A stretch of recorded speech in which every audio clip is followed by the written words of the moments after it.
Sangat menarik sekali ya tentang debat ilmiah yang dilaksanakan pada tanggal 25, 26, dan 27 kemarin di Banten itu ya. Menariknya itu kenapa? Ya karena pihak Ba'alawi ternyata tidak bisa menjawab kajian ilmiah Kiai Imaduddin Usman Al-Bantani. Bahkan di acara debat tersebut, Kiai Imaduddin Usman Al-Bantani yang diwakili oleh wakil beliau itu cuma mengajukan 3 pertanyaan. Jika misalkan para habaib ini bisa menjawab 3 pertanyaan itu, maka bisa dikatakan bahwa nasab habaib itu tersambung kepada Kanjeng Nabi. Tapi kalau tidak bisa menjawab 3 pertanyaan itu, berarti mereka para habaib itu belum terkonfirmasi sebagai dzurriyyah Kanjeng Nabi. Lah pertanyaan itu apa saja? Kita simak videonya bersama-sama ya.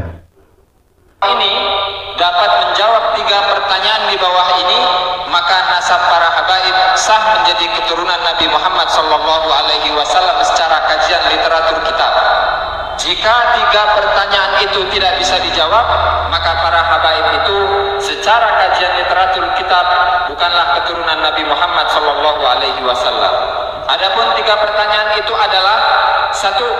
Adakah kitab atau sumber lain yang valid dan original yang lebih tua dari Asy-Syajaratul Mubarakah yang menyatakan bahwa Ahmad hijrah dari Irak ke Hadramut? Silahkan sebutkan. Kedua, adakah kitab atau sumber lain yang valid dan original yang lebih tua dari Asy-Syajaratul Mubarakah yang menyatakan bahwa Ahmad bin Isa mempunyai anak bernama Ubaidillah dan mempunyai cucu bernama Alawi? Silahkan sebutkan. Yang ketiga, adakah kitab atau sumber lain yang valid dan original yang lebih tua dari As-Suluh yang menyatakan bahwa keluarga Faqih Muqaddam disebut dengan keluarga Ba'alawi? Silahkan sebutkan. Demikian sumbangsi saya dalam acara yang mulia ini. Sebagai manusia yang tidak luput dari kesalahan, saya memohon maaf kepada seluruh peserta yang hadir. Cempaka 25 Agustus 2023, Kiai Haji Imaduddin Usman Al-Bantani. Jadi sudah jelas ya, hanya 3 pertanyaan itu saja. Tapi bagaimana nanti reaksi atau jawaban dari para habaib itu ya? Kita simak ya nanti ya jawabannya seperti apa ya. Tapi kelihatannya mereka tidak bisa menjawab seperti itu karena ini memang pertanyaan agak sulit ya bagi mereka. Dan sebenarnya itu cuma simpel saja ya, 3 pertanyaan saja, tidak banyak-banyak, tidak sampai 5 atau 10 atau 12 atau 15, tidak, cuma 3 pertanyaan. Kalau mereka bisa menjawab, mereka itu terkonfirmasi sebagai dzurriyyah Nabi. Tapi kalau tidak, ya terpaksa mereka dinyatakan rungkat gitu ya. Sekarang kita simak ya jawaban dari habaib ya. Jadi di situ terlihat ada Habib Qurtubi, ada juga Habib Wafi dan si Hanif ya, Hanif Al-Atos ya ini ya. Jadi kita nyebutnya Hanif saja ya, karena dia juga sering menyebut kiai-kiai di Nusantara itu dengan sebutan nama langsung, tidak menggunakan sebutan kiai dan lain sebagainya. Dan enggak bicara dulu, berarti sudah jelas tadi paparan. Ini Sayyid Qori ya, dari Aceh. Apa yang disebutkan tadi dapat dibuktikan ya, berarti dari bahasa tadi jelas bahwa Kiai Imad juga taslim dan mengaku. Ya kan, coba dipahami dulu bahasanya di titik-titik terakhir. Apabila hal tersebut dapat dibuktikan, berarti otomatis dari surat yang dia sampaikan tadi menunjukkan arti beliau pun siap taslim. Begitu. Jadi ini pertanyaan tadi diperjelas lagi oleh Sayyid Muda Qori ya dari Aceh ya. Intinya itu kalau misalkan para habaib itu bisa menjawab 3 pertanyaan itu, bisa dikatakan Kiai Imaduddin itu menyerah kalah dan mengakui kebenaran habaib dari Yaman. Tapi jika tidak, ya itu tadi, habaib itu tidak bisa dinyatakan terkonfirmasi sebagai keturunan Kanjeng Nabi. Tapi kita simak dulu jawaban dari mereka ya. Iya, tapi kalau tidak bisa dibuktikan berarti tetap pada posisi yang biasanya. Wallahu a'lam bishawab. Wa ilaihil marji' wal ma'ab. Wassalamualaikum warahmatullahi wabarakatuh. Warahmatullahi wabarakatuh. Ini tim Pro masih punya waktu 8 menit lagi, mau dipakai? Silakan. Kalau masalah waktu yang sisa bisa nanti ditabung dulu. Nah, nanti kalau pas ada waktu yang perlu panjang kan bisa tambah yang 8 menit sisa. Nggak bisa, ini bukan uang ini. Nah, sekali lagi saya tanya, mau dipakai atau tidak? Kalau tidak dipakai, angus seperti tiket pesawat ini. Gak ada tabungan, gak ada tabungan. Cukup? Baik. Ya, terima kasih. Kita sudah dengarkan dari tim Wakil Kiai Imad.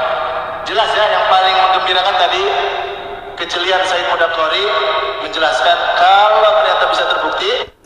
Jadi di situ moderatornya atau yang memfasilitasi acara tersebut mengatakan menggembirakan ya, ada kabar menggembirakan. Jadi di sini sudah kelihatan kan bahwa ternyata kelihatannya itu pihak panitia itu memang condongnya itu ke Mbak Alawi ya.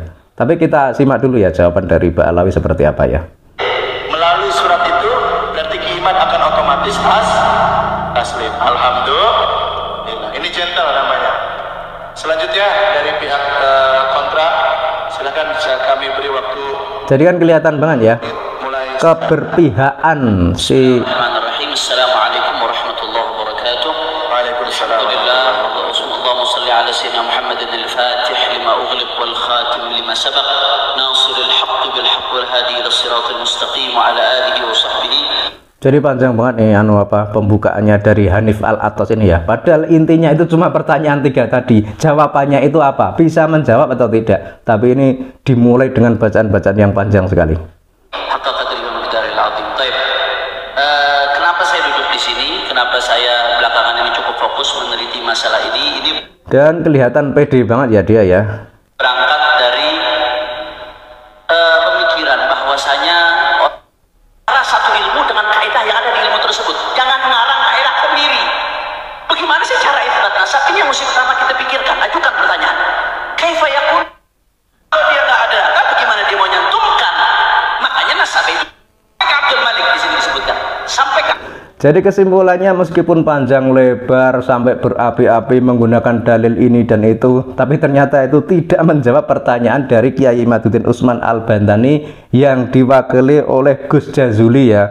Padahal pertanyaannya itu cuma 3, tapi ini Hanif Al-Atos ini malah menjelaskan kemana-mana dan tidak menjawab pertanyaan intinya. Tapi di acara tersebut kita juga bisa menilai dan membandingkan ya bagaimana sikap para Dzurriyyah Wali Songo yang mewakili Kiai Imaduddin Usman Al-Bantani dan bagaimana sikap dari para habaib yang mewakili pihak habaib dari Yaman. Tapi dalam forum tersebut mereka juga memang tidak mengaku kalau mereka itu mewakili Robito Alawiyah, tapi faktanya mereka itu adalah para habaib. Kemudian yang dari pihak Kiai Imaduddin Usman Al-Bantani itu juga tidak menyatakan kalau mereka adalah perwakilan dari Dzurriyyah Wali Songo, itu tidak. Tapi di sini sudah kelihatan ya bagaimana sikap mereka. Jadi kalau pihaknya Sayyid Qori, kemudian Gus Jazuli, kemudian kiai-kiai lain yang mewakili Kiai Imaduddin itu kan kelihatan santun, kelihatan hormat. Tapi bandingan dengan yang pihak sebelah, yang dari kelompok habaib, itu kan terlihat garang, terlihat berapi-api, terlalu pede, dan mungkin malah bisa dikatakan apa ya, semacam kesombongan atau kecongkakan gitu ya.